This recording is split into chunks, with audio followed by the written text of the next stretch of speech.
Coverage of Helene, Hurricane Helene, that is getting closer to the Gulf Coast right now. And then we are bracing for that track to move through Georgia and the metro Atlanta area. That is going to be later on tonight, and then overnight and into tomorrow morning is when we're going to be feeling those higher impacts here for the overnight hours. Let's say between 2 and 8 o'clock in the morning is when we're going to be seeing the most extreme impacts. We are going to see conditions deteriorating during the day today as more rain feeds in. We'll notice the winds are going to gradually start building during the day and late night hours tonight too. When we left you, before we did that cut in on 11 Alive, we were talking about this tropical storm warning that is in effect for all of North Georgia, all of the metro area. It goes over into South Carolina and even up into the mountains north of Asheville.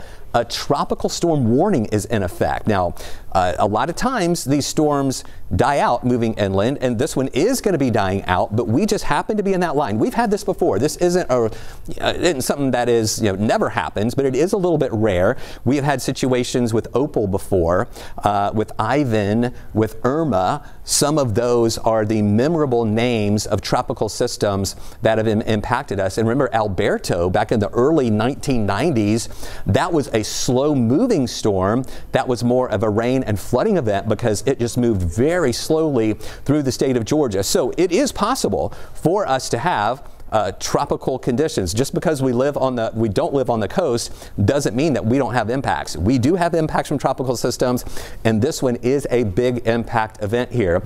We mentioned earlier down to the south where you see the red in Upson County and Lamar County, and then over to Monroe County.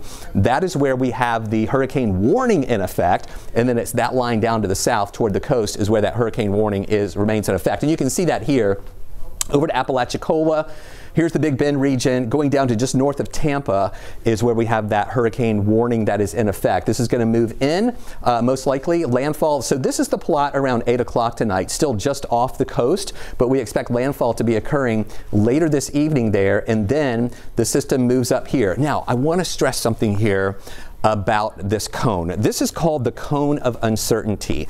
This isn't a cone of impacts, all right? So the cone of uncertainty is a cone that where we see the center of circulation, it just means that center could go over here, it could be more over here. It doesn't necessarily have to be the center line. This is just the cone of uncertainty where the National Hurricane Center is saying, okay, we think the tropical storm is going to be right over Atlanta, but it might actually be over here, or it might actually be over there. So this is just the cone of uncertainty where we are forecasting where the center of the circulation will be. This is not a cone saying you're going to have impacts. I've had somebody ask me, hey Chris, I'm in Athens and I'm not in the cone. Does that mean I'm not going to get anything? It does not mean that at all. Athens is going to get a lot. You might have more impacts in Athens that we're going to have here because you're on the right-hand side, on the east side of the system, and that's that dirty side of the storm, and your impacts may be higher there. So I just want to stress, because I see that more and more now where people are having access to these maps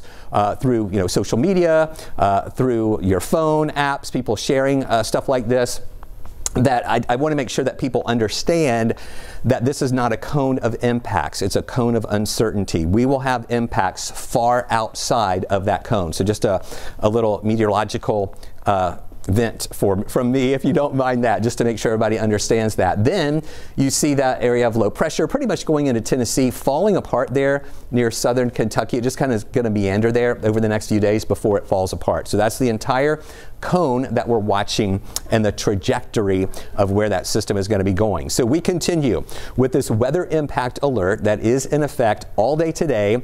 It is going to be in effect tomorrow too. We may relax the weather impact alert later in the afternoon on Friday because this rain's going to be moving out on Friday. And the winds are still going to be around for a while, but they're going to start dying down somewhat.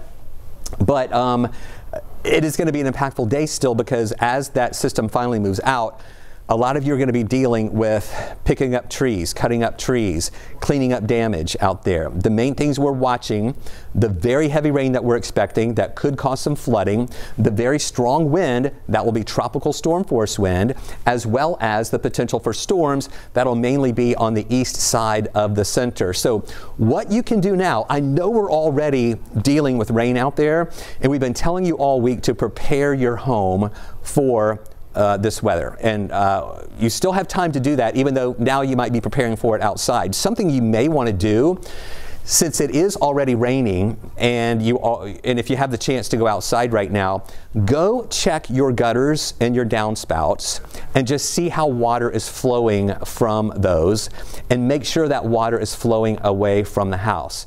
I did that actually earlier in the week, and knew I needed to go get one of those, extenders to make that water flow out a little bit more. I ended up having to do that this morning. So even though I've been telling everybody about it, I knew I needed to do it, but I kind of waited until the last minute. But I wanted to make sure that all of that water is flowing away from the house. You don't want it to pool there at your foundation to maybe cause some leaks into your basement or into your crawl space or even into your living area there too. So we've been telling you to prepare your home for that. Make sure the wind hasn't really started kicking up as strong. Go outside, anything outside that can blow around, either secure it and make sure it doesn't blow around, or if you have a garage and you could bring it in, or if there's some way you could secure that. You don't want anything in your backyard becoming a projectile that could be thrown around, because we're talking about winds 50 to 60 mile an hour wind gusts. We may even see 70 to 80 mile an hour wind gusts in some of these storms that move through, especially there on the east side. That's going to bring down a lot of trees. That's going to cause some damage. With trees coming down, we know we're going to have some power outages too. So right now, prepare for those outages. Even if your phone right now is on 50% or 75% and you think everything's fine, plug it in. Get that thing charged up, because you don't want your phone to be low when the power goes out, because then you won't be able to charge it. Keep it charged up. Make sure anything that you have at your house, whether you have battery operated flashlights or chargeable flashlights or anything, make sure those are charged. Get extra batteries. Make sure you have batteries at your home, because we could have power outages here, and depending on how many we have, and we think we're going to have a lot of them, it is going to take the crews, it could take them a long time to get that power back going. I joked with my wife earlier, I don't know when I'm going to be, I'm probably spending the night here tonight. I told her I can't wait to come home Saturday, be able to relax and watch the Georgia football game, but I don't know if we're going to have power still on Saturday. So that's a big if for that. So that is the least of my worries, though, because I know that many of us are going to be cleaning up from those trees down and damage that is going to be coming. So I don't know that Saturday is going to be a relaxing day for a lot of people there after the storm moves through. These are the impacts that we have been watching. And yesterday we already had a good coverage of rain. Today we're experiencing the heavy rain and flooding that's only going to get heavier during the nighttime hours and overnight. The breezes are going to start kicking up through the evening. We're talking 20, 30 mile an hour winds this evening. And then overnight, we're watching for those winds to get stronger, as well as that potential for storms, again, mainly over on the east side. Then on Friday, the morning hours is when we'll be experiencing the heaviest rain. We have the higher chance for flooding in the early morning hours tomorrow as well. And those morning gusts could be between 40 and 60 miles an hour here in the metro area, but higher over to the east of us. But we do have light at the end of the tunnel. We're going to watch that system begin to wrap up a little bit, and it should be ending later on in the afternoon hours is when that rain's going to move away. The wind is still going to stick around with us for a while, but at least the rain part of it is going to start moving away. And the wind, it's going to remain breezy, but those strongest winds are going to be early in the morning. We're not going to have 50 to 70 mile an hour winds all day long. That's going to be mainly in those early morning hours here tomorrow, and then things start getting progressively better. So let me walk you through the timeline.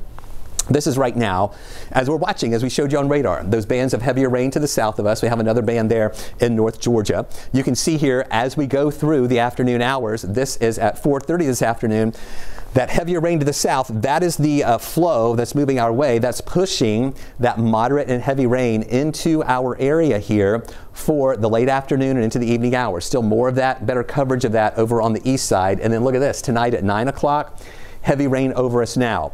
And notice again the flow around this. The low pressure, the hurricane, is going to be down to the south, a big counterclockwise flow. So you see these arrows here coming out of the east, going through our area, and then back down to the south over in parts of West Georgia.